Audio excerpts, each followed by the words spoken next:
Hey guys, welcome back to the Flannel Channel. Now, for you guys that follow me, you know what I'm talking about. But guys, welcome to the X-Ring. I wanted to do this video segment for a buddy of mine, Brandon. He's going to be able to see this, but this is a video talking about what you need as a minimum to get into long range or longer distance shooting. Okay, so today I've got a guest with me today. This is someone with a lot of experience that you're not just hearing from me. Really good friend of mine. We've done a lot of shooting together, and this is Staff Sergeant Sergio with the U.S. Army. I'll just go ahead and introduce him really quickly, but basically he's been in 18 years, active military, U.S. Army, 6 deployments, Iraq, Afghanistan, Africa. I mean, you name it, he's done a lot. And during 2 of those deployments, he was actually deployed as basically U.S. Army sniper, observer, and real-world experience. So I wanted you guys to hear it from someone else other than me all the time. So Sergio, why don't you say hello, introduce yourself. Hi guys, my name's Sergio. Glad to be here. Yeah, and we're glad to have you on. So basically, if someone's wanting to get into long-range shooting, let's say they've never had any experience long-range shooting, but with all of this stuff that's out nowadays, everybody's liking the precision rifle shooting. What's first and foremost thing they gotta have? Honestly, you just gotta have a decent rifle. Anything that'll hold, 1 MOA at 100. That's honestly all you are going to need. Yeah, and so on that, for you guys that might be just getting into it, it's pretty simple. As long as you can take your rifle that you're comfortable with, forget the name brand or anything else, rifle that you're comfortable with, and you can do a 5-shot group, 3-shot group's okay, 5-shot group's better, and as long as you can hold a 1-inch circle, keep all your rounds within a 1-inch group at 100 yards, then I think that's a good minimum requirement for a precision rifle. You don't need something that shoots the exact same hole, a quarter-minute gun. The U.S. military requirement for most of the rifles is 1 MOA or less. And what that really means is you should, in theory, be able to hold a 10-inch group at 1,000 yards. Yep. Now they're taking out wind and everything else.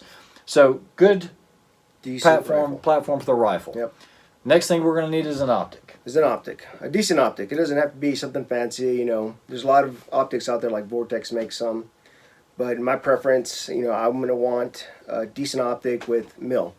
Okay, so he prefers mils, but I know as well as you do. He was carrying an M24. M24 is a great rifle based off the Remington 700, but back in the day, those things were issued. Those were MOA adjustments. MOA adjustments. Mil-dot reticle. Mil-dot reticle by Leopold, and they were great optics. They were, and it's just the difference was from then to now is a lot of the math. It takes a lot of the math out. Yeah, exactly. So, and I've talked about this in some of my milled MOA stuff, and you guys that follow my channel know that, the tendency is everything's kind of going mil. Get you a mil adjustable scope with a mil reticle, just makes life a whole lot easier. I'm not going to get a whole lot into name brands of scopes or things like that, but the other thing I do want to mention is basically, do you want front focal plane or second focal plane? Now, guys, it doesn't have to be front for first focal, because this is a second. Now, I don't shoot that primarily, but I have them, and they're great optics. For me, it's first focal plane only because I know that if I'm going to be ranging a target at a faraway distance, that I'm not going to have to, you've got to be cognizant and aware of the fact that that size, especially on your reticle, is going to change. Correct. So what he's talking about with a second focal plane, you have to usually be on max power or whatever the manufacturer says you need to be on to make your reticle correct for the size picture that you're seeing. On a first focal, it doesn't matter if you're on the lowest setting, middle, or high, your ratio is always going to be the same and correct for ranging at distance using your reticle. Now, for you guys that are doing PRS or some of these team matches or anything like that, it's not that important, because not many of the places will have you range your target using your reticle. But I've been in some competitions. Yep. We've been in competitions together and done shooting together where you have to do that. Let's say your rangefinders go down, or you don't have a way to accurately determine the distance to that target. Yep. You can use your reticle to do it. So we've covered a rifle, hold a sub MOA or thereabouts. You want a good optic, something that's repeatable. So, guys, if you go to you're going to get what you pay for, okay? It might look robust and look really good, but if you're paying $100, $200 for your optic, that's really not the scope that you want on that rifle for long-range shooting. if you do find one, let's say you luck up and you find one, you need to be able to make sure it's repeatable. Shoot your target at 100 with your known dope, shoot it at 500, shoot it at 1,000, go back to 100, do a box test, whatever, but it's got to be repeatable. I've got to know that every time I go back down to 0, that I am dead on the money, okay? And the other thing, guys, is you don't need all that power. 14, 15, that's Great all you point. need. Great point. And most of the stuff we've done together, I don't think I've ever found myself above 15 power or so. Unless I'm trying to spot or something for him and I don't have a spot and scope set up or whatever. No, that's not necessary. That's not what's needed to get into the long range game. But like I said, don't get hung up on the power. I've mentioned that many times before. So it's nice to have the extra power if you need it, but not necessary. The other thing for the rifle, what do you think? Well, you're going to need a good set of bipods. Something decent. You don't have to go all out. Like, I start off with these. The old Harris. The old Harris. Love them. Still use them to this day. Yep. They're great. They're quick, but for me, they're just not quite as versatile as something like the Atlas. I'm telling you what. I wish I would have had these back in the day. Yeah, they make life so much easier. They're a little harder to deploy, not as fast. But if you're tracking moving targets or anything like that, these just offer a whole lot more, in my opinion. They do cost a lot more. You can probably buy 3 of these for the cost of one of these, but it's well worth it if you get into it. So we've covered the rifles and all that, and we're just going to quickly move over to ammunition. Yep.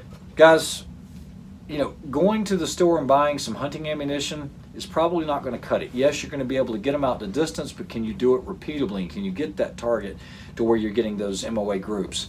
So find some good quality ammo, something like Federal Gold Medal, or find something like, the Hornady, the match ammo, something that works really well with your rifle. Okay, I'm not going to get too crazy on it, but if you can get the same lot number and buy enough to practice with, at least you can get you some good dope or good information. Yep. So what do we need next? Well, next you're going to need a good data book to start off with. Write all your information down for that rifle and that optic. It's invaluable. Yep. Okay, so guys, I've talked about these, momentarily when I was on some of my channels.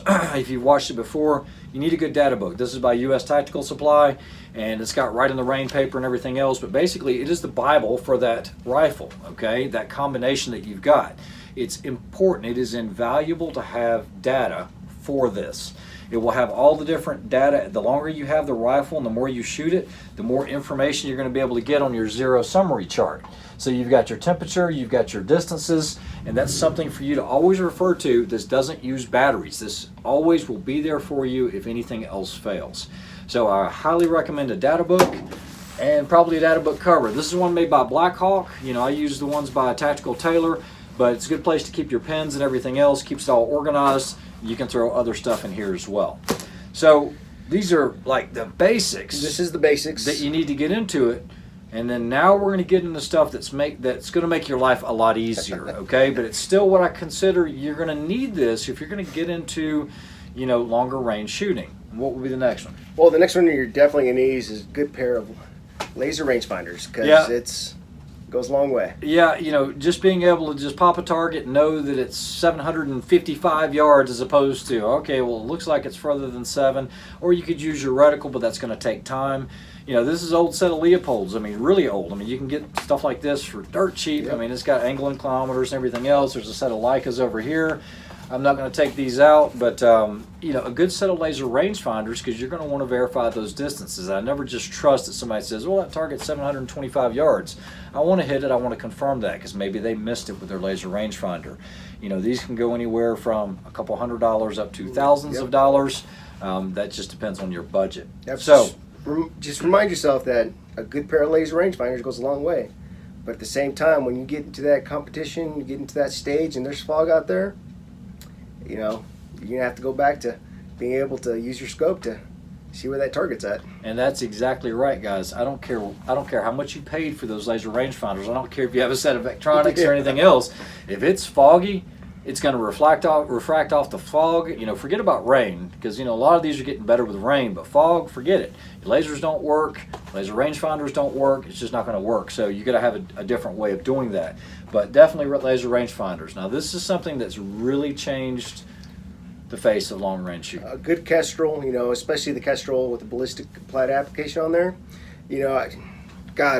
I wish I could go back in time and hand that to myself because it has made a ginormous amount of difference.